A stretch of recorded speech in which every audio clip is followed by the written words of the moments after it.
नमस्कार दोस्तों, आप सुन रहे हैं मनु भंडारी द्वारा लिखित उपन्यास महाभोज। तो आइए आगे बढ़ें। शाम को उन्होंने डीआईजी को फोन कर बताया कि गर्मी के मारे भयंकर सिरदर्द होने की वजह से सरोहा से वे सीधे घर आ गए। साथ ही यह भी कि पहली रिपोर्ट तो उन्हें बदलनी ही पड़ेगी, शायद शुरू से आखिर तक मामला बिल्कुल दूसरी दिशा में जा रहा है। अच्छा, आश्चर्य में लिपटा बेहद ठंडा सा स्वर सुनाई दिया और फिर एक आदेश कि जाने के पहले कल जरूर मिल लेना और बयान की फाइल रात तक किसी के हाथ भिजवा दो। I want to go through it. पर डीआईजी की सख्त और ठंडी आवाज ने सक्सेना को थोड़ी देर पहले लिए संकल्प को कहीं से भी ठंडा नहीं होने दिया। नहीं, इस बार वे दिनेश को अकेला नहीं छोड़ेंगे, साथ देंगे अंत तक। आज इतवार है, पर दास साहब के दैनिक कार्यक्रम में कोई फर्क नहीं पड़ता। रोज की तरह पौ फटने से पहले ही वे गीली धूप पर निकल आए हैं। इसी समय पांडे जी आते हैं उनके पास। इधर पिछले कुछ दिनों से वे नियम सा बन गया है। यह अलग अलग मोर्चों पर होने वाली गतिविधियों से परिचित करवाते हैं पांडे जी और अगले दिन का कार्यक्रम तय होता है। अपनी सजगता और व्यवहार कुशलता से पंडित जी एकदम दाहिने हाथ बन गए हैं दास साहब के। लगन और निष्ठा से आदमी कहाँ से कहाँ पहुंच जाता है, ये देखना हो तो पंडित जी को देखे कोई। दास साहब खुद उदाहरण की तरह पेश करते हैं उनका नाम सबके सामने। कहने को कोई भी पद ओहदा नहीं, पर बड़े बड़े ओहदों पर विराजमान तोपनुमा हस्तियां पांडे जी की कृपा दृष्टि के लिए आगे पीछे घूमती रहती हैं। अपने इस महत्व के प्रति पूरी तरह सजग रहने के बावजूद किसी तरह का गर्व या व्यवहार में अखड़ता नहीं है इनके, इसलिए बहुत लोकप्रिय हैं सबके बीच। आजकल दास साहब के दिन का सबसे महत्वपूर्ण हिस्सा सवेरे का यह आधा घंटा ही होता है, जिसमें वे पांडे जी के साथ विचार विमर्श करते हैं। यह समय सोच समझकर ही तय किया है दास साहब ने। सवेरे मन मस्तिष्क एकदम तरोताजा रहते हैं और गंभीर जटिल बातें भी सहज होकर ही मन में उतरती हैं। पर इसके बावजूद दास साहब ने यह आदेश दे रखा है कि पांडे जी को कभी 3-4 मसलों पर एक साथ बातचीत करनी हो तो पहले हल्के फुल्के मसले से ही हमेशा शुरू करें। गंभीर बातें ऐसा जकड़ लेती हैं दिमाग को कि फिर मामूली बातों में भी काम नहीं करता कभी कभी।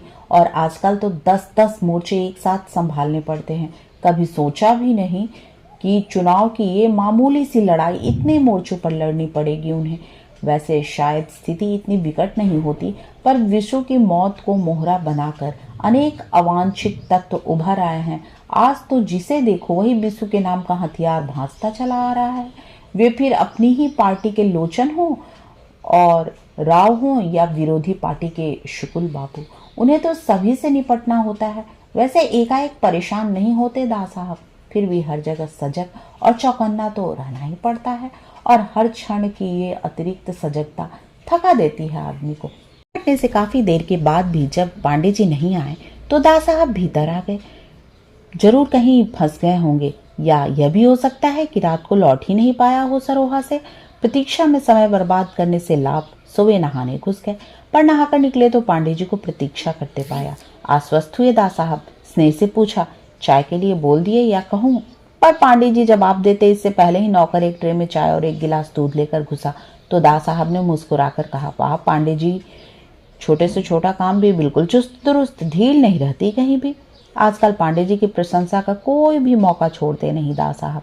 तहमत की तरह लिपटी हुई धोती को ठीक से पहनकर मसनद पर टिककर बैठते हुए दास साहब ने पूछा, हाँ तो अब सुनाओ। दास साहब की ओर दूध का गिलास बढ़ाकर अपने कप में चाय डालते हुए पांडे जी ने सबसे पहले सूचना दी, अगले सप्ताह होने वाले सुकुल जी की रैली बहुत जोरदार होने जा रही है। समझ लीजिए 75-80 हजार आदमी इकट्ठा हो जाएंगे। कुछ सोचने लगे दास साहब। आप कहें तो 2 दिन के लिए बसों और ट्रकों में आने पर पाबंदी लगा दी जाए? नहीं, तत्काल गर्दन हिलाई दास साहब ने, अनुचित होगा यह। मात्र रैली के लिए ऐसी पाबंदी लगाना अनैतिक है, बल्कि कहूँगा गैर कानूनी है। फिर एक क्षण रुककर बोले, पुलिस का पूरा प्रबंध होना चाहिए और सख्त हिदायत के साथ कि किसी तरह की भी अशोभनीय घटना न घटे। प्रजातंत्र में प्रदर्शन पर रोक नहीं लगा सकते। ऐसी बातों में किसी तरह की कोई दुविधा नहीं रहती दास साहब के मन में। सोच लीजिए चुनाव के करीब इतनी बड़ी रैली का मतलब क्या होता है। असर तो पड़ता ही है हवा का रुख बदलने में। सुकुल बाबू का अनुमान कुछ। सुकुल बाबू का नहीं, यह मेरा अनुमान है, जिसे कम करके ही रखा है मैंने। देखिए 1 लाख आदमी ही जुटेगा उस दिन। अच्छा, 2 समय का खाना और 5 रुपया प्रति व्यक्ति तय हुआ है। बच्चों के लिए भी 2-2 रुपए दिए जाएंगे। लोगों का क्या है, मजदूरी नहीं की और मौज कर ली पूरे कुनबे ने।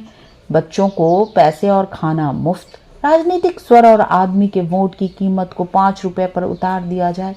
यही शोचनीय स्थिति है यह, पर किया क्या जा सकता है। मैं मौजूदा संकट की बात कर रहा हूँ। क्या इस रैली को रोका जा सकता है किसी तरह, या रोका जाना चाहिए? तुम चाहते हो हम भी उनके स्तर पर उतर आए? मेरे लिए ये संभव नहीं, पर इसमें परेशान होने की क्या बात है। किराए की रैलियां और प्रदर्शन तो सुकुल बाबू ने पिछले चुनाव में भी बहुत करवाए थे, पर उससे हुआ क्या। हम तो अपने ठोस कार्यक्रमों को पूरी निष्ठा और मुस्तैदी से चलाएंगे। मात्र चुनाव जीतना नहीं, इस वर्ग की स्थिति सुधारना हमारा लक्ष्य है। घरेलू उद्योग योजना की पहली किस्त पहुंच गई लोगों के पास। जिनके पास नहीं है उनके पास पहुंचा दो। इस काम की रिपोर्ट तो रोज ही देते हैं पांडे जी, सो उसे दोहराने की जरूरत नहीं समझी उन्होंने। दास साहब की बात से अपने लिए जो निष्कर्ष निकाला, सिर्फ उसे दोहरा दिया तो रैली में किसी तरह की कोई बाधा या अड़चन डालने की कोशिश न की जाए। नहीं, इस तरह के अपने निर्णयों पर हमेशा अड़िग ही रहते हैं दास साहब। तब दूसरी बात उठाई पांडे जी ने। राव और चौधरी कोई महत्वपूर्ण मंत्रालय चाहते हैं अपने लिए। वित्त मंत्रालय और उद्योग मंत्रालय पर नजर है उनकी। दे सकेंगे आप? दे दें तो आने को तैयार ही बैठे हैं। क्या? दास साहब को जैसे अपनी कानों पर विश्वास न हुआ कि पांडे जी ने अपनी बात दोहरा दी। आदमी जब अपनी सीमा और सामर्थ्य को भूलकर काम करने लगे तो समझ लो पतन की दिशा में उसका कदम बढ़ गया। मूर्ख है दोनों, और चौधरी उसकी क्या औकात भला। जो मिला है उसके लायक भी नहीं है वह तो। मैंने उन्हें 9 बजे आपसे मिलने के लिए कह दिया है।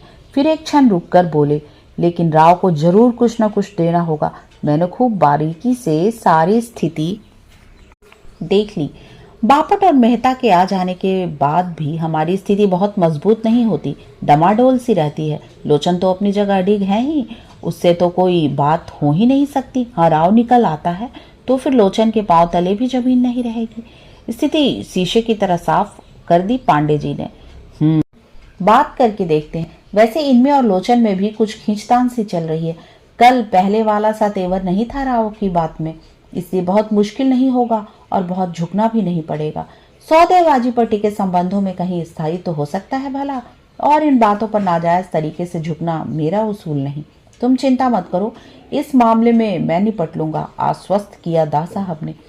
आपके रहते किसी को भी चिंता करने की जरूरत रहती है भला? ये भाषा मुसाहिबों को शोभती है, तुम्हें नहीं। और मुसाहिब गिरी का जमाना अब गया, तुरंत टोक दिया दास साहब ने। हल्के से खिसिया गए पांडे जी।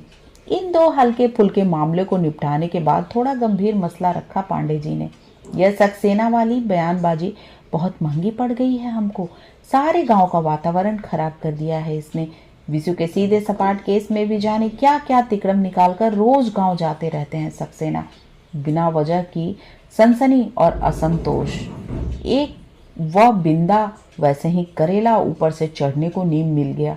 पिछले 3 दिनों में 4 तो वारदातें हो गई हैं मारपीट की, सब में बिंदा। बहुत गौर से सुन रहे हैं दास साहब सारी बातचीत। सुना है कुछ प्रमाण लेकर दिल्ली जा रहा है बिंदा, और सक्सेना की दिशा दिखा रहे हैं उसे। चुनाव के समय इन सारी बातों पर उठना, और सुकुल बाबू के लोग हैं कि इस बात का जोर शोर से प्रसार करने में लगे हैं। बिंदा का नाम मन में उतर गया दास साहब के, और अपने भाषण वाले दिन का व्यवहार भी याद आया, पर उस पर कोई टिप्पणी नहीं की। केवल इतना ही कहा, सुना है मैंने खुद फाइल मंगवा ली है सक्सेना की, और डीआईजी से कह दिया है कि वे मामला अपने हाथों में ले ले। बात केवल इतनी ही नहीं है, जोरावर बहुत बिगड़ा हुआ है इन सब से।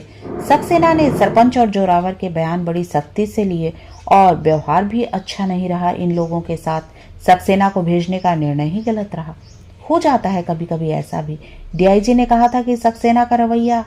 अब स्थिति यह हो गई है कि दास साहब की बात को बीच में ही काटकर आज के सबसे महत्वपूर्ण मसले को रहस्योद्घाटन की तरह पेश किया। जोरावर खुद खड़ा हो रहा है। क्या? सचमुच चौंके दास साहब। वैसे साधारणतः पांडे जी जो खबरें लाते हैं उनमें से करीब 80% खबरें दास साहब के पास किसी न किसी रूप में पहले ही पहुंच चुकी होती है, पर इस बात का तो कहीं से भी आभास तक नहीं मिला। विश्वास नहीं हो रहा था दास साहब को। यह कैसे हो सकता है? इतना बड़ा निर्णय ले लिया मुझे बिना बताए, बिना मुझसे पूछे। आश्चर्य। कल रात 2 घंटे तक सिर खपाया है उसके साथ बैठकर, अपनी बात की सच्चाई का प्रमाण दे दिया पांडे जी ने। आज शाम को मिलने आ रहा है आपके पास, रात यहीं रहेगा और कल अपना नामांकन पत्र भरेगा। परसों अंतिम तारीख है फॉर्म भरने की।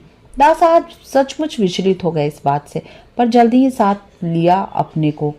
यह सब काशी का करिश्मा है। जो थोड़ी बहुत कसर रही होगी वह सक्सेना ने पूरी कर दी। यूं इस घरेलू उद्योग योजना से भी बहुत नाराज है जोरावर, और मन उनका काशी के करिश्मे में उलझ गया। लेकिन जोरावर अपने 35% वोटों को लेकर जीतने से तो रहा।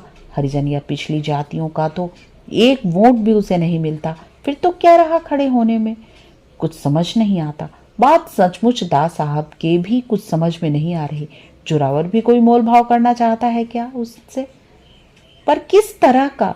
उसकी जान बचाने के लिए जो कुछ किया है दास साहब ने, उसकी कीमत तो उसे चुकानी ही चाहिए। सो यह कीमत चुका रहा है वह, पर आज किसको क्या कहो? नैतिकता किसी में रह भी गई है। उसके खड़े होने का सीधा फायदा होगा शुकुल बाबू को। 2 और 4 वाले इस सीधे से हिसाब पर टिप्पणी करना बेकार लगा दास साहब को।